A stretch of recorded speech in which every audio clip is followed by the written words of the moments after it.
bem com vocês? A ProRegia espera sinceramente que sim, que vocês estejam muito bem, em casa, se cuidando e estudando muito, viu, turma? Vamos continuar aqui, né, na nossa aulinha de História e o tema fala, né, continuamos falando sobre o islamismo, hoje focando do seu nascimento à sua expansão. Gente, primeiro ponto aqui que eu falo no islamismo, a gente ter, né, essa quebra, na verdade o estudo do islamismo aqui na história do sétimo ano vem muito para a gente pensar nessa questão da liberdade religiosa, nessa questão de fato da gente ter um respeito às religiões. Então a gente já começou a trabalhar esse tema na aula passada, vocês perceberam que é muito diferente, né, o islamismo da religião da maioria, né, do cristianismo, né, que é a maioria. Então, a gente precisa fazer o quê? Observar, aprender, estudar e respeitar, tá bom? Então, a gente já começa fazendo esse apontamento. E aí, eu sigo falando do pré-islamismo, tá, gente? Tudo que é pré é antes do islamismo, né? Tudo que é pré, na verdade, tudo que é pré é antes do fato, né, em si. E o pré-islamismo é antes do islamismo de fato. E aí eu começo, né, apontando para vocês que, né, o início do islamismo como religião de fato propriamente dita acontece no período da Alta Idade Média, que estava ali muito forte na Europa, né? Então vocês lembram, foi um assunto que a gente finalizou, vocês estão trabalhando muito, então vocês precisam lembrar desse fator.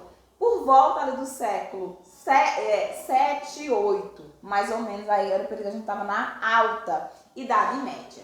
Mas antes disso, a gente precisa entender como é que se organizava essa população que depois se tornou a população islâmica, né? Então essa população que depois se torna islâmica era uma população que vivia no Oriente Médio e tinha uma forma de religião politeísta. Politeísta que acreditavam em vários deuses. Esses deuses muitas vezes ligados aí a questões da natureza.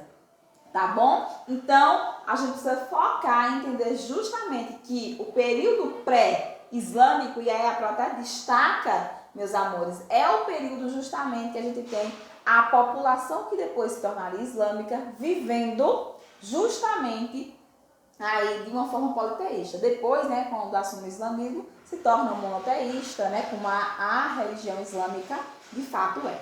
Sabe-se que o clima árido e as poucas chuvas, né, que estavam ali, né, na região do Oriente Médio, o Oriente Médio tem essa característica, tornava a vida dessa população, essa população depois se tornaria islâmica, muito difícil. A sobrevivência desse povo dependia de pequenos oásis e das caravanas, tá bom? Que ligavam aí, caravanas de mercadorias, que ligavam os polos ali, né, as cidades polos dessa região. Então, a questão do tipo de sobrevivência que eles tinham se dava muito, né, estava muito ligada a essa questão dos oásis, que vocês sabem o que é, e das caravanas aí de mercadorias, tá bom, minha gente? Que se torna aí, né, o comércio a base da economia dessa região aí, da região do Oriente Médio, né, onde surge aí o islamismo.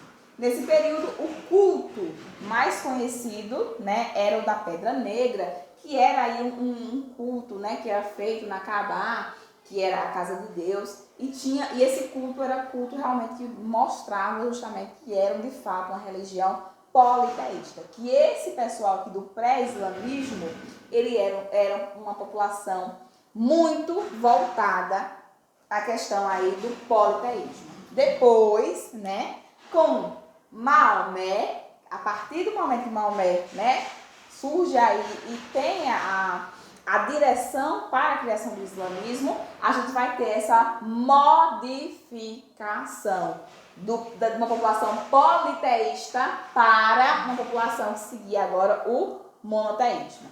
Perfeito? Então, primeiro ponto, quem é Maomé?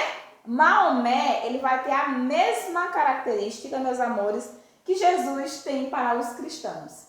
Então, pensou em Jesus para os cristãos, vocês vão pensar em Maomé para a população islâmica.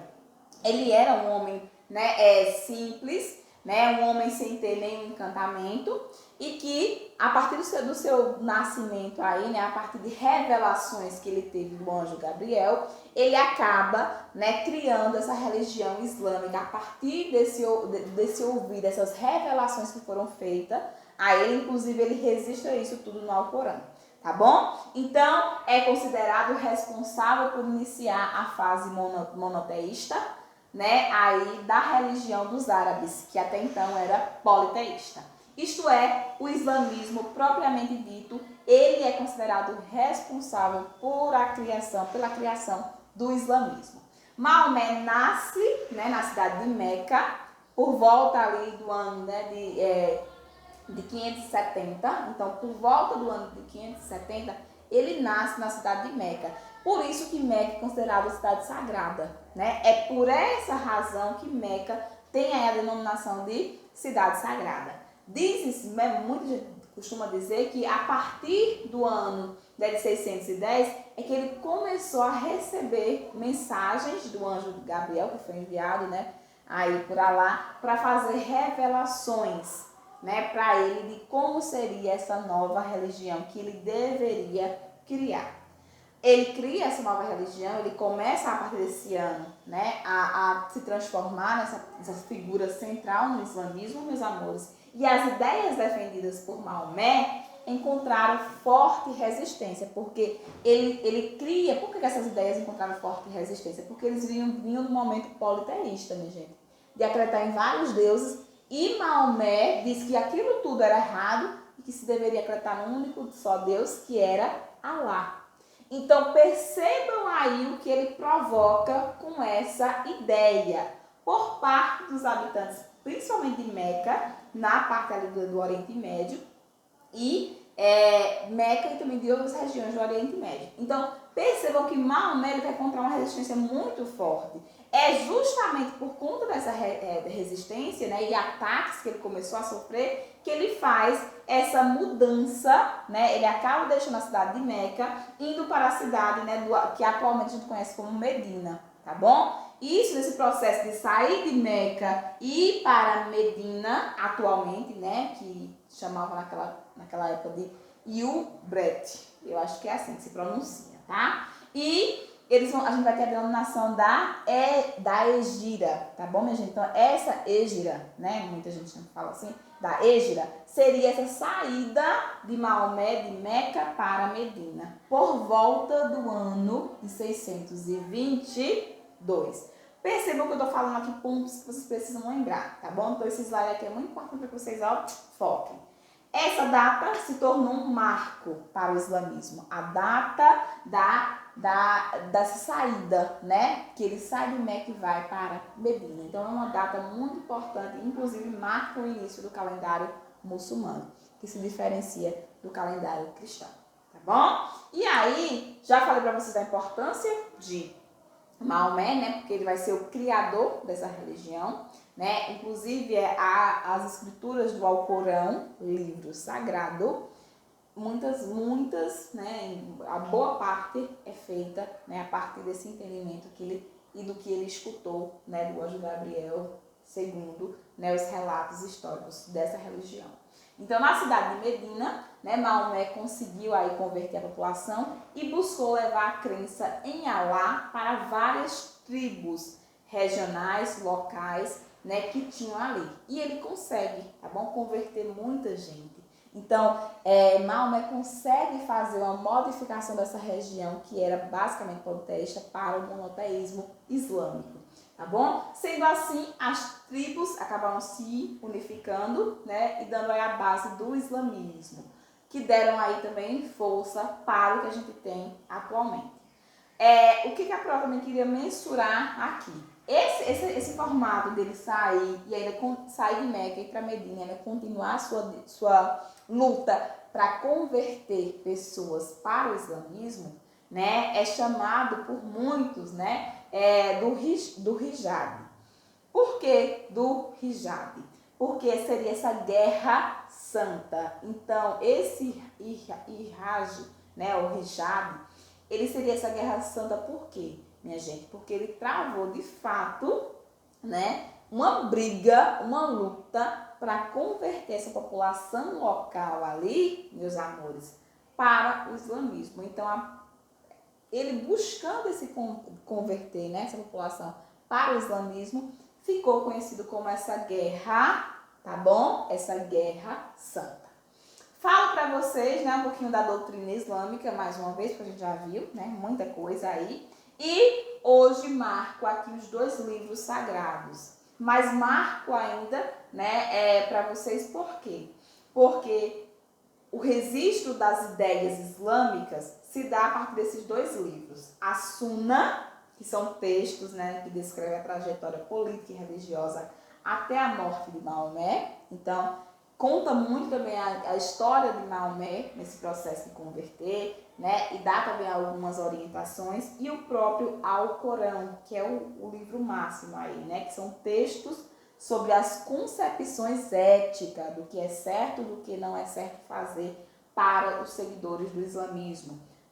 Além de éticas morais, né, reveladas pelo anjo Gabriel para Maomé, divulgadas na sociedade, usando inclusive, né, o hijab, que seria essa guerra santa que a Pró já falou aqui para vocês. Então, minha gente, o Alcorão ele vai ser justamente feito a partir do que esse anjo Gabriel falou para Maomé. Então, ele tem uma base, né, para a população islâmica, para revelar o que é correto para essa população islâmica. Continuo relembrando aqui com vocês a questão dos pilares. Isso daqui já está batido, vocês já lembram, né? Então, pilares aí do islamismo. Primeiro, repetir o testemunho de que Allah é o Criador do universo, portanto, é o Deus único, tá bom? Primeiro pilar aí. Então, todo islâmico tem que ter isso daí muito bem, né, colocado. Orar 5 vezes ao longo do dia, né, voltado na direção de Meca, não é orar de qualquer forma, né, é orar na direção da cidade sagrada, Meca. Reverter 2,5% da sua renda para pessoas necessitadas. Já comentei também com vocês, né, sobre isso, inclusive fazendo muita uma alusão, né, ao dízimo que também é dado, né, em algumas aí religiões protestantes, tá bom? Uma vez na vida o muçulmano deve ir à cidade sagrada, que é Meca. Se tiver condição de fazer, ir mais de uma vez, tá bom? Jejuar no mês do Ramadã. Esse mês do Ramadã ele vai mudando aí de acordo, né, com o ano. Esse ano eu acredito que ele seja, né, no ano, né, que a gente tá em 2021, acredito que vai ser de abril para maio, tá bom? Ou seja, só pode comer uma vez, né, por dia no turno da noite. Além de outras, né, atribuições que eles devem deixar de fazer. Então, aqui são os pilares do islamismo. Religião monoteísta, tá? A segunda maior religião atual do mundo. Tá bom, meus amores? E aí eu lembro para vocês também a questão dos xiitas e sunitas, que eu já comentei também. Quem são os xiitas e os sunitas? A morte de Maomé, tá bom? Que foi precoce, né? Que aconteceu no momento do expansionismo islâmico, tá bom? Se deu em 632. Então, essa morte de Maomé precoce, né? Acabou deixando aí uma crise de sucessão. Quem é que ia ficar no lugar dele depois que ele morreu dentro do islamismo? Porque ele era uma figura sagrada. Então, começou-se aí uma briga, uma disputa mesmo por essa sucessão, meus amores. Tanto que é nesse momento que surge aí o califado, que era um sistema de governo político, né, que consistia aí numa monarquia bastante centralizada. Esse sistema foi instaurado após a morte de Maomé, numa tentativa de buscar uma pessoa que ficasse no lugar dele, né, a partir desse momento. E aí entra os xiitas e os sunitas, que são rivais por questões étnicas e religiosas. Então, pertencem à mesma religião, só que são vertentes, são grupos diferentes. Eu até fiz uma analogia, né, uma comparação aos católicos e protestantes para os cristãos. Então, fazendo sempre essa analogia para que vocês entendam. Então, isso são xiitas e sunitas, são duas vertentes da mesma religião. Os xiitas, eles são aí a minoria atualmente, e eles têm aí um culto mais firme. Eles são considerados aí, né, os seguidores que têm, turminha, uma linha mais rígida. Então são seguidores mais rígidos, seguem ao Alcorão, tem toda essa organização. Já os sunitas, eles são a maioria e eles já são o ramo mais liberal, já são o ramo mais tranquilo, porque além do Alcorão, eles também seguem a Suna. Então, gente, como eles têm a Suna e o Alcorão como livro sagrado, a Suna ela vai amenizar algumas coisas que tem no Alcorão de uma forma mais rígidas. Os xiitas não. Os xiitas, eles só acreditam aí no Alcorão como esse livro aí de verdade principal. Então a gente tem que observar também essas duas vertentes. Eu preciso colocar para vocês ainda que várias dinastias chegaram ao poder, tá bom? Depois aí dessa morte de Maomé, nessa tentativa ainda de suceder, tá bom? Ele. E aí duas, né, foram aí mais determinantes e tiveram aí uma expressão mais forte para o expansionismo árabe, né, islâmico. Quem são essas duas dinastias aí? Primeiro é a dinastia que a gente vai chamar de Omíada e a segunda seria a dinastia, né, de Abássida. Então, essa Omíada e essa Abássida, elas são dinastias que ela tem aí um poder, né, e ela tem uma contribuição para o expansionismo islâmico. A primeira vai se estender aqui de 661 até 750, é o período que essa dinastia fica, e eles foram grandes expansionistas, então visavam levar o islamismo para muitos lugares, inclusive, né, se estabelecendo ali na capital da Síria. Então eles tomaram várias regiões buscando esse poder. A segunda dinastia, tá bom, que foi bem diferente da primeira, não tinha uma política expansionista tão bem definida. Então isso vai marcar demais. Eles tinham aí, né, um grande desenvolvimento cultural e científico, mostrando inclusive o poder, né, com base na cultura greco-latina, o poder dessa religião que depois se torna aí realmente uma forma de vida. Então essas duas dinastias elas vão contribuir de maneiras diferentes para a expansão do islamismo. Tá certo, meus amores? Então, a Pro finaliza a aula de hoje falando desse processo aí do islamismo. Todos os pontos estão nessa aula. Se necessário for, assista mais de uma vez, tá bom? Ó, beijos enormes e até a próxima aula.